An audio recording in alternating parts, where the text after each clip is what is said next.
విద్య, వైద్యం, ఉపాధి, టూరిజం మెరుగుపడేలాగా హుస్నాబాద్ నియోజకవర్గాన్ని విద్యా హబ్గా మార్చేందుకు కృషి చేస్తున్నామని అన్నారు మంత్రి పొన్నం. సిద్దిపేట జిల్లా హుస్నాబాద్ మండలం పోతారం ఎస్ శివారులో Satavahana university engineering college advanced technology centre భవన నిర్మాణం జరిగే స్థలాన్ని పరిశీలించారు మంత్రి.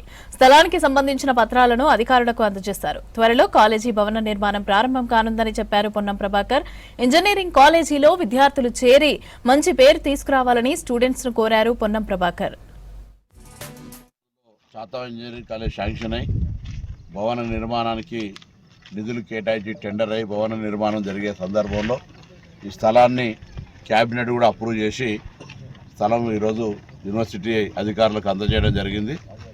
టెండర్ కాగానే త్వరలో ఇక్కడ పనులు ప్రారంభమై శాశ్వతంగా ఇంజనీరింగ్ కాలేజీ అదేవిధంగా విద్యార్థులకు హాస్టల్ వసతితో పాటుగా ఇక్కడ నిర్మిస్తూ ఉన్నాం.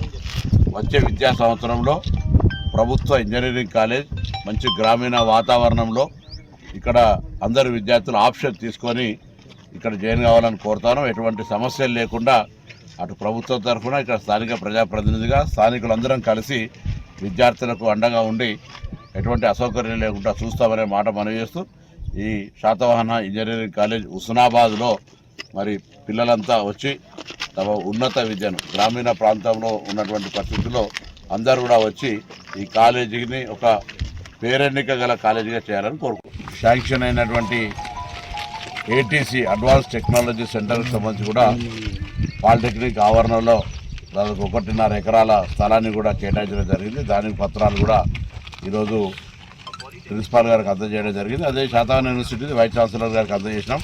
ఈ రెండు కూడా త్వరలో పనులు పూర్తయితే అదేవిధంగా కూచనపల్లి మాలపల్లి మధ్యలో న్యాక్ సెంటర్ కూడా శాంక్షన్ అయింది. అక్కడ కూడా స్థలాన్ని కేటాయించినాం. దాని పనులు కూడా తొందరగా పూర్తయి ఈ ప్రాంతంలో ఇటు విద్య, వైద్యము, ఇతర టూరిజము అన్ని రకాలుగా అంశాలకు మెరుగుపడాలి, అభివృద్ధి కావాలని